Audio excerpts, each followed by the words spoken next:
Howdy y'all, I'm Adam the Renaissance Nerd. You guys know I'm a gamer. I've been playing games since I was single-digit little lad, handed an Atari, then handed an NES, and my life was set. I was going to play games forever. I'm an old man now and I still do it.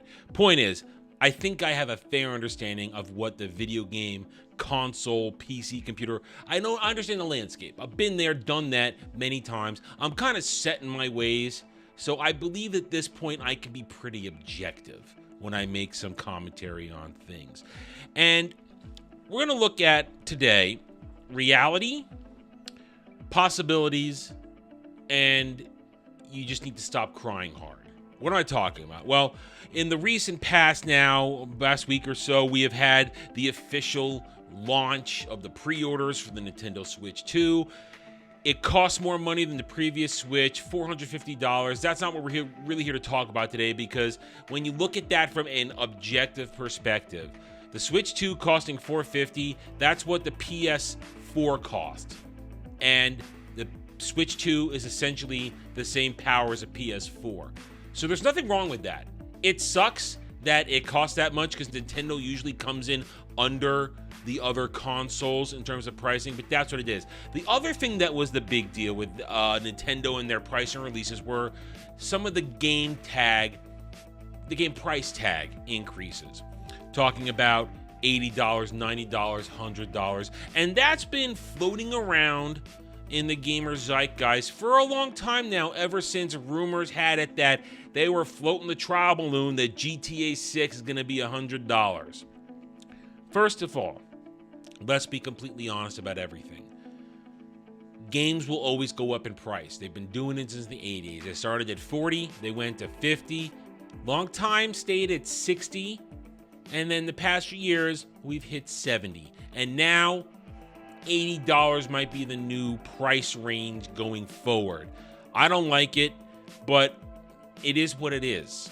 And we're all still going to buy it. Now, one could make the case that because of the digital era where everything is downloaded and the physical copies are less and less, those digital copies should be cheaper, but they never did that. They never lowered the price. In fact, every physical copy you see here costs the same as a digital download at release. Ain't no breaks. But we're not here to really talk about that. What we're here to talk about is what's going on in the gaming industry with the price tags, because as I said a moment ago, Nintendo said, hey, $80, $90, it's not for all games, just for some games.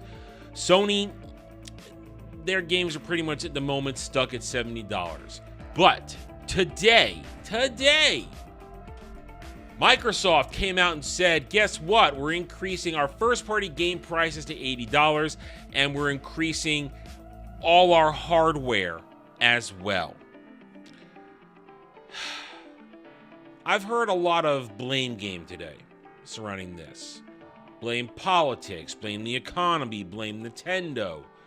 I'm going to come down on the side of this is Microsoft doing what they're going to do to try and make money. And you know why? I think there's a single reason why they're doing this.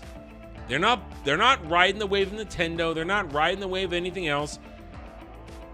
Game Pass has hurt their bottom line.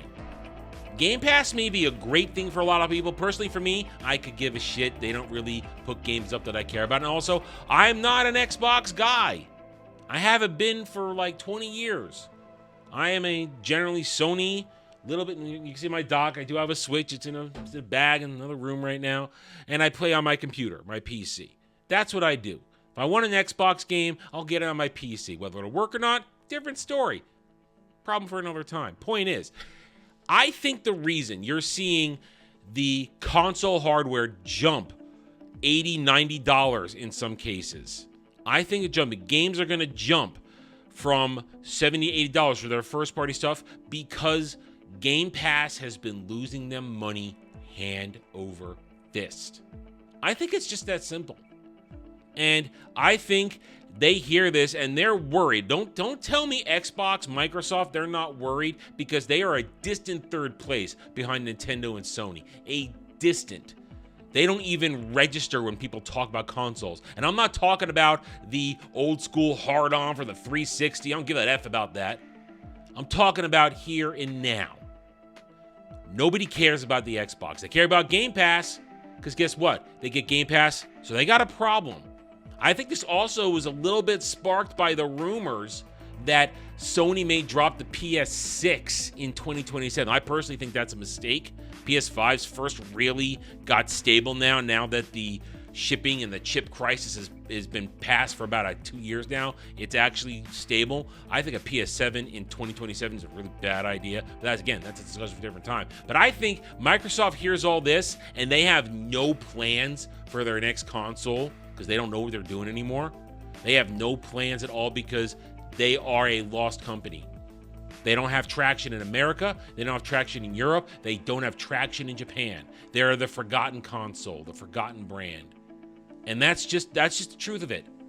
So I think these price hikes are bad. This is not cool. In a current day where a lot of people are still recovering from the bad economy of the past few years, they don't have a lot of nickels and dimes to rub together, to say, yeah, we're going to jack up the prices on just about everything. Tough. You're basically excluding yourself from the conversation of, gee, I'm in the market for a fresh console. What am I going to get? Well, got the Switch 2 coming out. I can still get a Switch 1, which is going to be still pretty active. I can get a PS5, which is doing solid now and has multi-purpose uses. But hey, wait a minute. Why am I going to spend money on Xbox when they're talking about raising their prices on everything? Why am I going to do that? That's the question. And it's only Microsoft to blame. So in the end, I think Game Pass has, while great for the consumer, the customer, has screwed over the company, and they are now scrounging to try and make money any way, shape they can. And there are people who are going to pay for it, just like there are Sony pony boys, Sony bros who will pay for the PS Pro. There will be people who will pay for this, but I think this is a sign of weakness. I think it shows that they're directionless. And I've said it before, maybe not online in a stream or on a video, but I'll say it here now. I don't think Microsoft has a plan for the next generation of the Xbox. I don't think they have a plan for it. I think they want out. I think they just want to focus on PC gaming, which is where the money for them really is plausible. It's that simple. Anyway, I guess we're done here for now. Thank you for watching this video. If you enjoyed it, hit the like button. Subscribe to me right here on YouTube. We hope to earn your trust and support using facts and logic, because facts and logic do not care about fake fans stand and SJW FIFAs. Thank you again for watching. Take it easy. Thanks for watching, everyone. If you enjoyed the video, hit that like button, subscribe to the channel. Check out my gaming channel at Renaissance Nerd Arcade and follow me on X Twitter under @TheRedNerd. Thanks again for watching. Take it easy.